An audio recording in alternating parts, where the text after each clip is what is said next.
The metaphor of dwarfs standing on the shoulders of giants expresses the meaning of discovering truth by building on previous discoveries. While it can be traced to at least the 12th century, attributed to Bernard of Chartres, its most familiar expression in English is found in a 1676 letter of Isaac Newton. If I have seen further, it is by standing on the shoulders of giants. Attribution and meaning. The attribution to Bernard is due to John of Salisbury. In 1159, John wrote in his Metallogicon, Bernard of Chartres used to compare us to puny dwarfs perched on the shoulders of giants. He pointed out that we see more and farther than our predecessors, not because we have keener vision or greater height, but because we are lifted up and borne aloft on their gigantic stature. According to medieval historian Richard Southern, Bernard is comparing the modern scholar to the ancient scholars of Greece and Rome.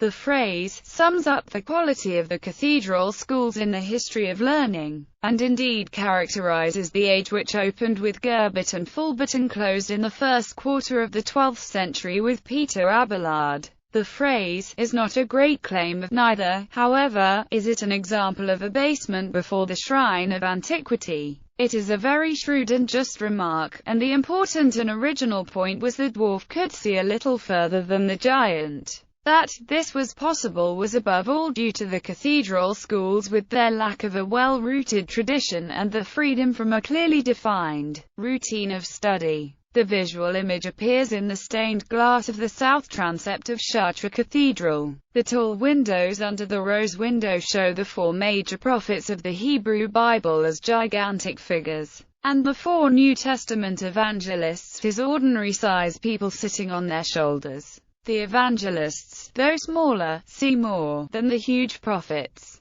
The phrase also appears in the works of the Jewish Tosaphist Isaiah di Trana. Should Joshua the son of Nun endorse a mistaken position, I would reject it out of hand. I do not hesitate to express my opinion regarding such matters in accordance with the modicum of intelligence allotted to me. I was never arrogant, claiming my wisdom served me well. Instead, I applied to myself the parable of the philosophers. For I heard the following from the philosophers. The wisest of the philosophers asked, "We admit that our predecessors were wiser than we. At the same time we criticize their comments, often rejecting them and claiming that the truth rests with us. How is this possible?" The wise philosopher responded, "Who sees further, a dwarf or a giant? Surely a giant, for his eyes are situated at a higher level than those of the dwarf.